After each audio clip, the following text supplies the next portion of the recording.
আজি আমাৰ এই জমদুৱাৰ মণ্ডল বিজেপিৰ নেতৃত্বত আমি এটা বিজয় উৎসৱ পালন কৰিব লৈছোঁ।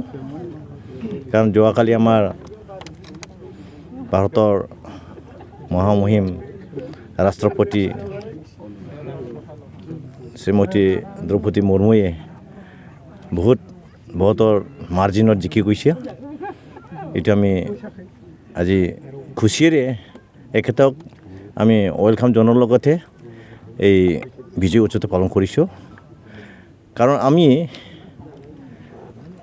ইয়াত কিয় পালন কৰা হৈছে, কিয় এইটো আমি কৰা হৈছে, তাৰ কাৰণ মেইন উদ্দেশ্য হৈছে আজি আমাৰ ভাৰতবৰ্ষৰ আজি ট্ৰাইবেল জনগোষ্ঠীৰ পৰা যি ৰাষ্ট্ৰপতি হ'বলৈ সক্ষম হৈছে।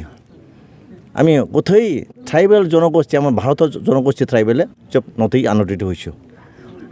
আমি ভাবিছিলোঁ আমাৰ জনমানস বা জনসমাজে ভাবে আদিবাসী বা সান্থালী মানুহ, সৰু জাতৰ মানুহ, তেওঁলোকক মানে বেছি কিবা ক'লে আঁকোৱালি লৈ পেলাই সিহঁতক বিশ্বাসত লৈ পেলাই মানে কাম কৰিবলৈ ৰাজ্যত তেনেকুৱা বহুত জনগণৰ তেনেকুৱা তেওঁলোকৰ মনৰ আছে।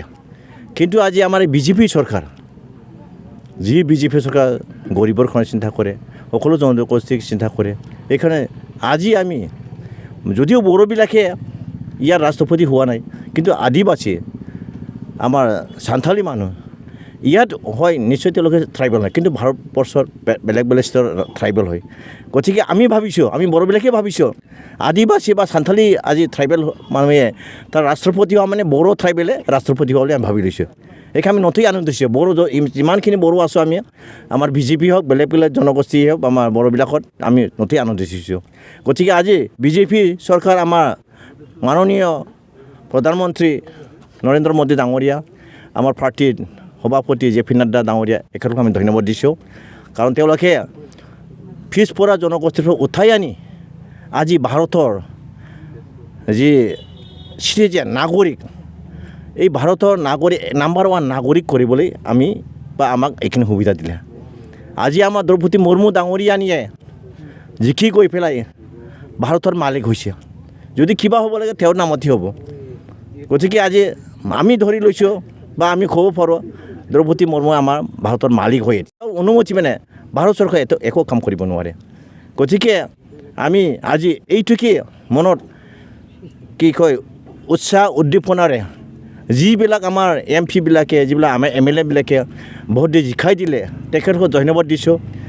কাৰণ তেওঁলোকে জাত পাত বিচাৰ নকৰি সৰু জনগোষ্ঠীৰ পৰা উঠাই আনি যিজনক ৰাষ্ট্ৰপতি কৰিলে তেওঁলোকক আমি ধন্যবাদ দিব লাগিব, তেওঁলোক ধন্যবাদৰ পাত্ৰ।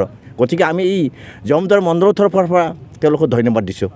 আৰু আগন্তুক দিনত আমাৰ যিবিলাক সমস্যাবিলাক আছে, আদিবাসীবিলাক সমস্যা আছে, ST হ'ব লাগে, কিবা হ'ব লাগে, এইবিলাক নিশ্চয় আমাৰ ৰাষ্ট্ৰপতিৰ দ্বাৰাই নিশ্চয় এইটো সম্ভৱ হ'ব, এইটো আশা কৰিছোঁ।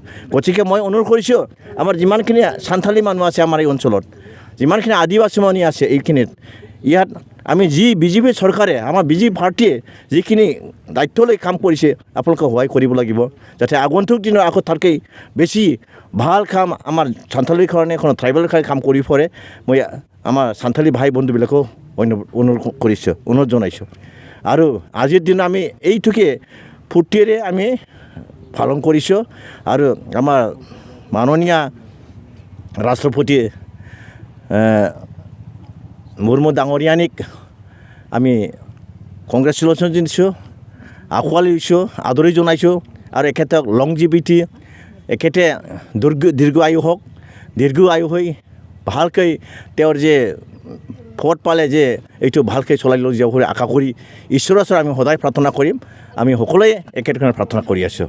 এইখিনি কৈ আমি আজি প্ৰগ্ৰামটো আৰম্ভ কৰিছোঁ। ধন্যবাদ।